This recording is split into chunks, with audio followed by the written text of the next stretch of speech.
small part of something that is much bigger than us. Wasn't it best We can do it. And die with a little dignity?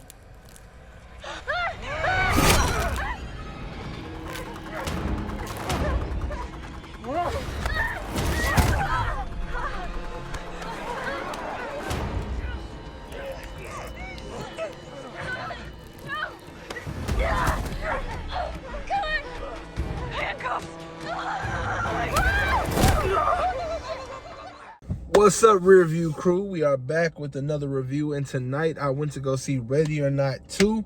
After like 4 days of procrastination, I was finally able to go see this movie. But hey, I finally did, and it actually cleared some things up for me. All right, so like I was saying in the last review, I was wondering if there were other families that were participating in these types of games. It's a two-part answer. No and yes. No, nobody else is doing this whole pluck a card. If it's hide and seek, we're going to kill your ass. Every single family has their own way of doing things. I do want to let you know this is a spoiler-free review, so if you think I'm about to spoil some shit, I'm not. I'm just going to give you the takes and the overall synopsis of what you are going in to see. So, just like the last movie, instead of just the Domases, we have a group of families who make up the High Council. The High Council is an organization that has one ring holder, and that ring holder's family controls the entire world. When the bride of one of those families lives the game or the sacrificial ritual that they have, all the council members must meet, and they have to kill the person in order to see who, gets the High Council ring. And when I say they run everything, it's literally the entire world, not just America. For some reason, I thought it was like the nation. It's the whole world. Whatever they say go, everything's under their fingertips. They can do whatever they want to. So yeah, I thought that was a really nice touch by adding more stakes. You can't go from, all right, I'm marrying this person, now I gotta play this game or I'm gonna die, to like going in, marriage is off the table now because you already did that. Marriage has already been a part of what we've seen. So how do you make this movie fresh? How do you give it new life? How do you breathe life into a new movie? How do you come up with a plot?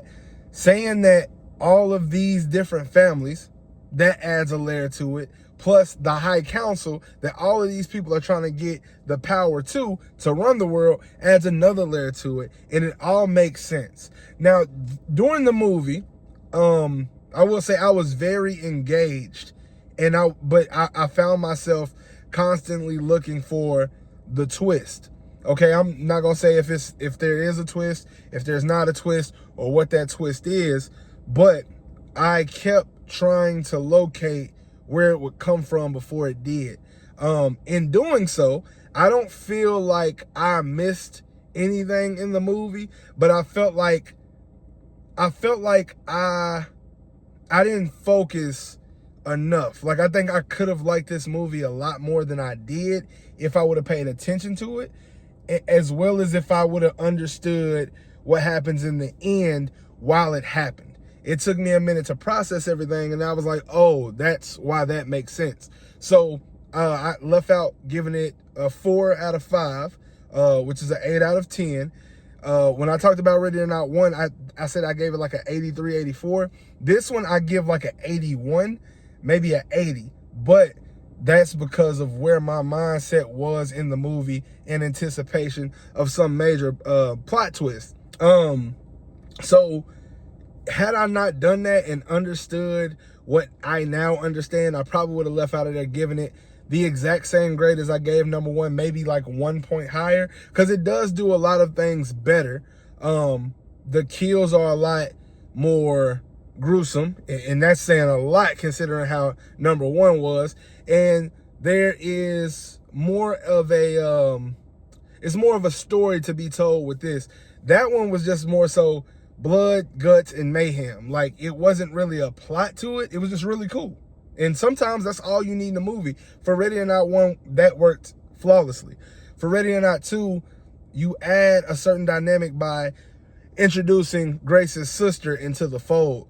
That gives the family, like the High Council, it gives them something more to reach for because they want that control that's here. And then it gives Grace something to protect because she doesn't want anything to happen to her sister, who shouldn't be involved in this anyway. So I think that they did a really good job with upping the ante on both sides and making it make sense, allowing for both, you know, tasks to come together and form one ultimate task that coincides with the whole movie. It actually makes sense. So tip my hat to them for sure. Ready or Not 2, really good movie. I think everybody would enjoy it, especially if you enjoyed Ready or Not 1. Holler at me in the comment section. Let me know what y'all thought about this movie. Was it better than the first one to y'all? Or was the first one, did it still reign supreme? Y'all let me know, man. No spoilers in the comment sections, please. If y'all do, you know, grace me with your thoughts in the comment section below. All right, but that's all I got for y'all tonight. And just like always, we are going to leave this one in the rear view.